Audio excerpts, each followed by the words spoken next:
Assalamualaikum warahmatullahi wabarakatuh. Sunu buatal kita wa nafa'ana bi ulumi fi darin al-Fatihah. A'udzu billahi minasyaitonir rajim. Bismillahirrahmanirrahim. Alhamdulillahirabbil alamin arrahmanir rahim maliki yaumiddin. Iyyaka na'budu wa iyyaka nasta'in. Ihdinas siratal mustaqim. Shiratal ladzina an'amta 'alaihim ghairil maghdubi 'alaihim. Mubtilatul wudu'i arba'atun. Mubtilatul wudu'i utawi perkara kang batalake wudu iku arba'atun papat. Jadi pembahasan kali ini tentang perkara yang membatalkan wudu. Jumlahnya ada 4 macam. Yang pertama kulluma kharaja minas sabilaini. Di segala sesuatu yang keluar minas sabilaini dari 2 jalan. Jadi apapun yang keluar dari 2 jalan dalam artian kubul ataupun dubur, maka itu membatalkan wudu.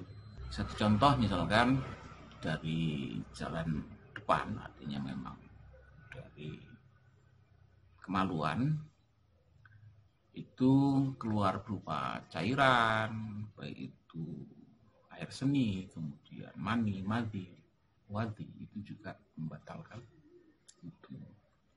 Nah, kemudian yang dari jalur belakang, artinya dari anus, ini juga apapun yang keluar dari sana itu juga membatalkan wudu.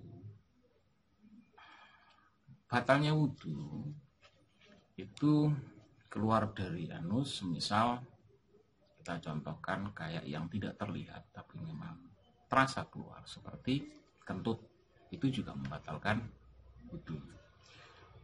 Kemudian yang kedua, zawalul akli. Yang kedua ini hilang akal. Bisukrin, dengan sebab sukrin, dengan sebab mabok, artinya karena memang obat, ada bisa jadi minuman keras maksudnya, ini juga menghilangkan akal, au marodin atau sebab sakit, au jununin atau sebab gila, au ighmain atau sakit ayan. Kemudian diteruskan au naumi ghairi mumakkinin, atau tidur yang tidak tetap. Yang tidak tetap, apanya yang tidak tetap? Maq'adahu, tempat dia duduk ataupun keberadaan duduk itu sendiri, minal ardi, dari bumi. Nanti coba kita akan sedikit kupas. Ini yang di awal adalah hilangnya akal sebab mabuk. Mabuk itu sudah jelas dan dipahami bareng-bareng bahwa itu juga akan menghilangkan akal, maka itu juga sekaligus membatalkan. Kemudian sebab sakit ini yang paling mudah kita contohkan, ini ya pingsan ya, mungkin karena kondisinya nggak bagus, apa kebetulan masuk angin, ataupun mungkin ya sebab-sebab yang lain yang sehingganya dengan itu seseorang setelah wudu misalkan dia pingsan. Lah, pingsan itulah yang sebetulnya mengarah kepada sebab sakit, dan itu juga membatalkan. Au jununin, jelas gila itu jelas membatalkan wudu. Contoh yang konkret, ketika kebetulan seseorang itu punya wudu, kemudian tiba-tiba dalam waktu mungkin durasi 5 menit dia kok gila, kedapatan gila, dan gila itu mungkin waktunya juga tidak lama, mungkin ada 10 menit atau mungkin setengah jam.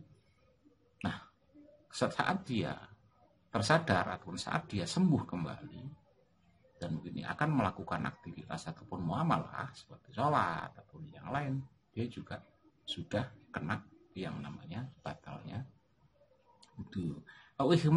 Ihmain itu sakitnya sakit ayan. Jadi umumnya kalau kita melihat sakit ayan itu ketika mungkin lagi bahasanya lagi kumat lah ya, lagi kambuh, mungkin dia bisa tiba-tiba kejang, dan itu juga masya Allah itu juga ya hilang akalnya, itu sudah nggak bisa kontrol lagi.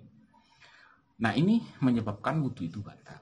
Au naumi ghairi mumakinin. Nah ini tidur ini juga batal ketika seseorang tidak mampu menjamin bahwa ini posisi duduk lah ya yang paling mudah, yang mudah dicerna. Ini duduk bersila lah, duduk bersila. Kemudian apa bahasanya yang mudah dicerna ditangkap ya pantatnya lah, yaitu tidak bergerak dan tetap pada bumi, yang sehingganya di situ bisa dipastikan bahwa sesuatu yang akan keluar dari jalan belakang artinya anus itu juga akan terasa, artinya memang tidak mungkin dia keluar dari situ. Maka ketika dia tidak bisa menjamin itu, maka wudhu ketika tidur itu pun akan menjadi batal. Jadi kalau umumnya ketika orang yang mungkin terlalu gemuk itu kan akan susah sekali untuk duduk kemudian bisa memastikan untuk tidak keluar apanya kentut lah paling yang mudah. Ataupun terlalu kurus itu juga susah kan gitu. Maka mungkin yang tidur yang kategori tidak batal ini ya berlaku bagi yang umum lah, yang tidak umum seperti terlalu kurus atau terlalu gemuk itu mungkin tidak berlaku. Artinya tidur yang dipastikan tidak mampu menjaga untuk menjaga keluarnya sesuatu dari anus, dari jalan belakang itu, maka masuk kategori batal. Kemudian yang selanjutnya adalah lamsu basarotim ro'atin. Bahasa Jawanya demek. Demek itu ya nyenggol, bersentuhan kulit ya, bersentuhan kulit. Jadi harus jelas lamsu basarotin. Jadi lamsu basarotin ro'atin. Nah ini karena dia idhofi ya. Ini sentuhan kulit secara langsung dengan perempuan ya. Ghairi muhramin artinya memang yang bukan muhrim. Kalau bukan muhrim, batasan yang paling mudah adalah mereka yang halal untuk dinikah. Nah, diteruskan dengan bighairi hailin, dengan tanpa satir ataupun tanpa alas ataupun tanpa penghalang. Ketika kita bersentuhan ini menggunakan baju ya tidak apa-apa, tapi ketika memang kulit ketemu kulit maka ini membatalkan wudhu. Yang keempat, masu farji adamiyyin ya. Yang keempat adalah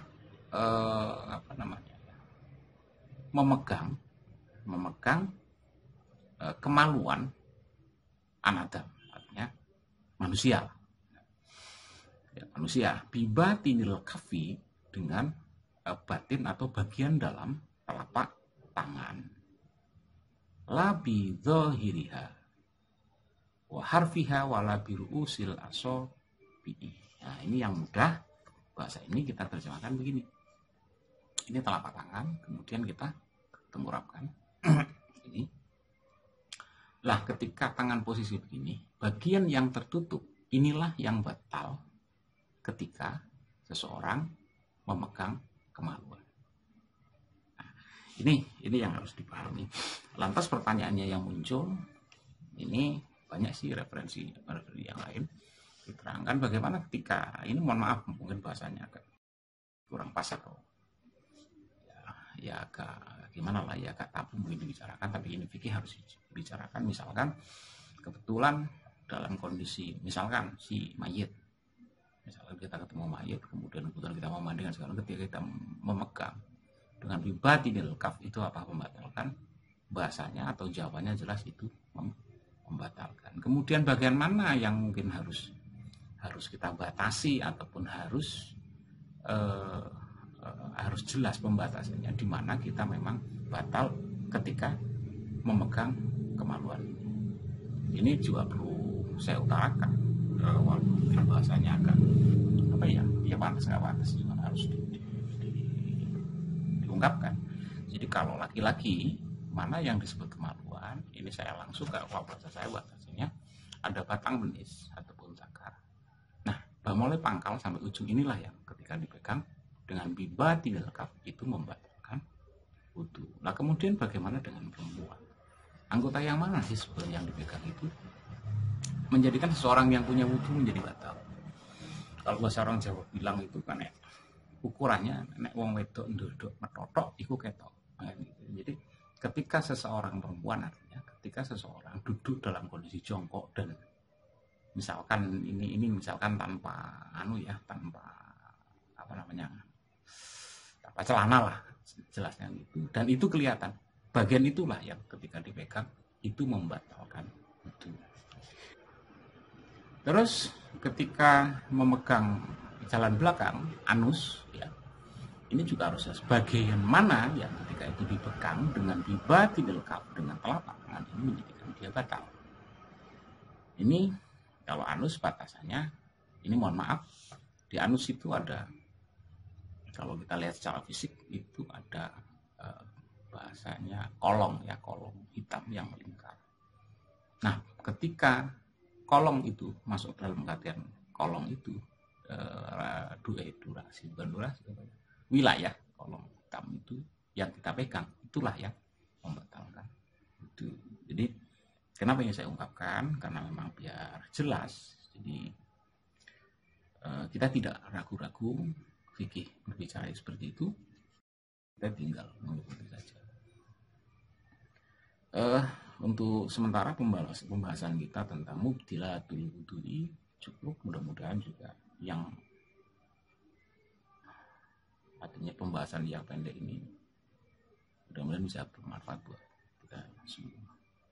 Wassalamualaikum warahmatullahi wabarakatuh.